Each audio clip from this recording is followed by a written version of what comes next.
সাঈদ খোকনের ৯০ কোটি টাকার বিনিয়োগ অবরুদ্ধের আদেশ।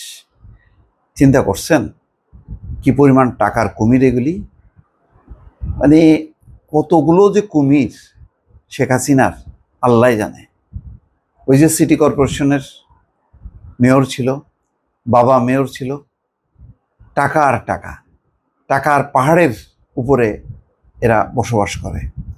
ঢাকা দক্ষিণ সিটি কর্পোরেশনের সাবেক মেয়র ও ঢাকা ৬ আসনের সাবেক এমপি সাঈদ খোকন, তার স্ত্রী ফারহানা সাঈদ এবং মা শাহানা হানিফের নামে থাকা ৩টি পারপিচুয়াল বন্ড হিসাবের লেনদেন অবরুদ্ধের আদেশ দিয়েছেন আদালত।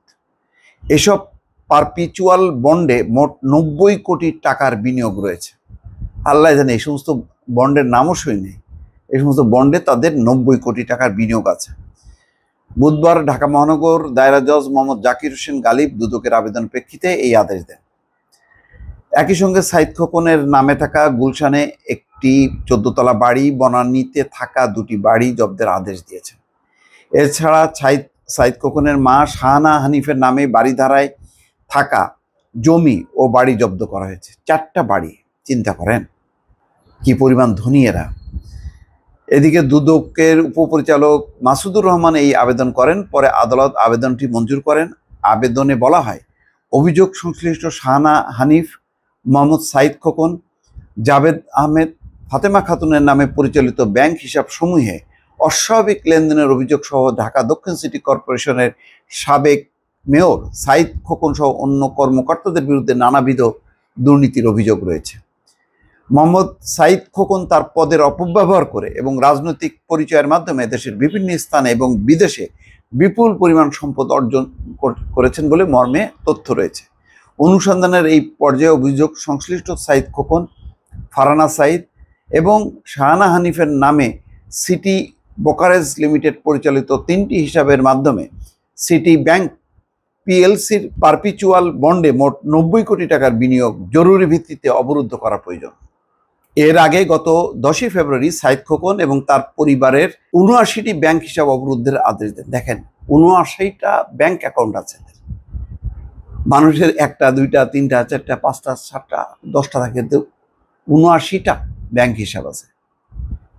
টাকার কুমির এদের টাকা দেশে বিদেশে কি পরিমাণ, এর কোনো ইয়াত্তা নেই। আর এগুলো সবই হচ্ছে পাবলিক মানি। সিটি কর্পোরেশনের যত টেন্ডারের কাজ হয়, রাস্তাঘাট, সমস্ত জায়গা থেকে কমিশন ছাড়া সিটি কর্পোরেশনের কোনো রাস্তাঘাটের কাজ হয়েছে এটা নাই। এবং এই কমিশন খাওয়ার কারণে দেখেন, রাস্তাঘাট আপনার একদিক দিয়ে তৈরি করা হয়, আরেক দিক দিয়ে কিন্তু নষ্ট হয়ে যায় 2 দিন পরে। মানে একটা রাস্তা 5 বছর বা 10 বছর টিকছে, এরকম ঢাকা শহরে কোনো পাবেন না। কেন?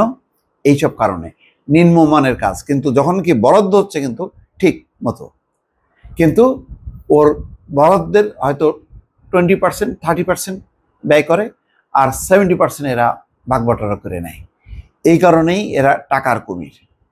সিটি কর্পোরেশনের মানে একবার মেয়র হওয়া মানে আপনি মনে করেন যে আপনার মানে 12 প্রজন্ম 20 প্রজন্ম চলতে পারবে।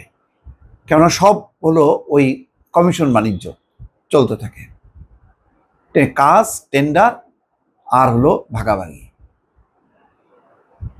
এই চক্র থেকে বের হয়ে জনগণের এই অর্থ কবে যে সঠিকভাবে ব্যবহার করা হবে এবং মানসম্পন্ন উন্নত মানের সমস্ত অবকাঠামো, রাস্তাঘাট নির্মাণ কাজ কবে হবে। অনেক রাজনৈতিক পট পরিবর্তন হয়, কিন্তু এই কাজগুলো কিন্তু আর হয় না। ওই চুরির উপর দিয়েই চলে সিটি কর্পোরেশনের কাজগুলো। ভালো থাকবেন। আল্লাহ হাফেজ।